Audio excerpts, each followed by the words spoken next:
Kalian pernah nggak sih lagi mandi, terus iseng liatin bentuk botol sampo kalian?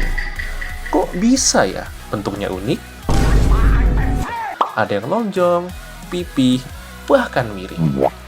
Tapi kalian tahu nggak, kalau botol sampo yang sekarang kita kenal itu ternyata udah mengalami evolusi panjang banget loh.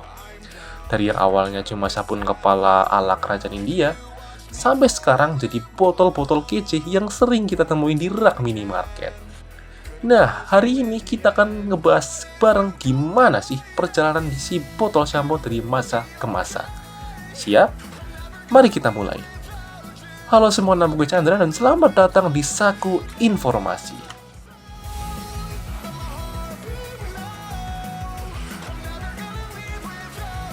Kata shampoo berasal dari bahasa Hindi, yaitu shampoo.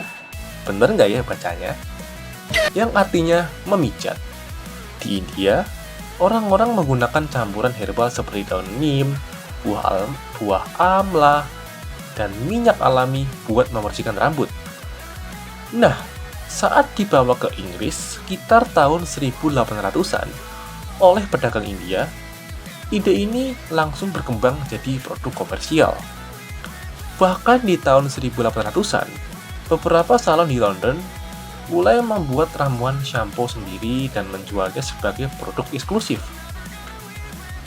Karena saat itu belum ada sistem pengemasan modern, shampoo dijual dalam toples kaca atau bahkan botol anggur bekas. Menariknya, shampoo dulu dianggap barang mewah. Nggak semua orang bisa beli. Jadi, punya shampoo di rumah itu semacam simbol status sosial juga. Masuk ke abad 20, shampoo mulai diproduksi massal. Salah satu yang terkenal adalah Dream Shampoo, yang jadi shampoo pertama berbahan dasar sintetis. Nah, pada masa ini, botol shampoo biasanya masih berbentuk tabung, terbuat dari kaca, dan ada juga yang dari kaleng logam. Belum ada desain ergonomis seperti sekarang, yang kadang ribet juga pas dipakai. Tahun 1940-an dan 50-an, produsen mulai beralih ke plastik karena lebih murah dan nggak gampang pecah. Dari sini, bentuk botol mulai bereksperimen. Ada yang bulat, pipih, hingga model tutup tekan. Di tahun 80-90-an, shampoo benar-benar jadi bagian kehidupan sehari-hari keluarga.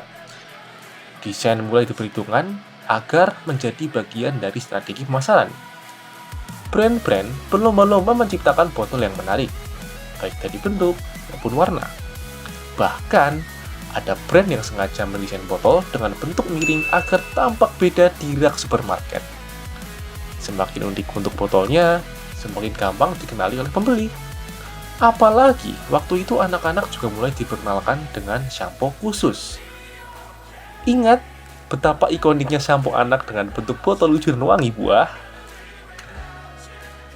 Masuk ke tahun 2000-an hingga sekarang, desain botol shampoo makin disesuaikan dengan kenyamanan pengguna. Ada botol pump buat yang pengen praktis, ada juga yang model flip top biar anti tumpah. Selain bentuk, material botol juga mulai diperhatikan. Banyak brand yang mulai pakai bahan daur ulang demi mendukung gerakan ramah lingkungan. Selain itu, shampoo isi ulang juga mulai naik daun. Beberapa brand bahkan menyediakan refill station di toko-toko besar. Jadi, konsumen bisa isi ulang botol lama mereka tanpa harus beli baru. Kalau diperhatikan, bentuk botol shampoo sebenarnya mencerminkan dua hal, kebutuhan pasar dan identitas merek. Misalnya, shampoo untuk pria biasanya bentuknya lebih maskulin dan simpel. Nah, shampoo anak biasanya penuh warna dan lucu. Sementara shampoo premium cenderung minimalis, kadang bahkan botolnya transparan biar kelihatan elegan. Jadi, bukan cuma soal bersih, tapi juga soal pengalaman pengguna. Jadi, bisa kita lihat bahwa botol shampoo ikut berevolusi seiring perkembangan zaman dan kebutuhan masyarakat. Dari bentuk, bahan, sampai tujuan desainnya. Semuanya mencerminkan gaya hidup masing-masing era. Nah, kalau kalian punya foto botol shampoo lawas di rumah, Boleh banget nih, kirim ke DM atau tag kita di Instagram. Kalau kalian punya ide topik evolusi benda-benda lain, atau kalian punya saran konten-konten lain, bisa dan boleh banget tulis di kolom komentar. Kita akan pilih komentar terbaik buat dijadikan konten berikutnya. Jangan lupa like, share, subscribe, biar kalian gak ketinggalan episode selanjutnya.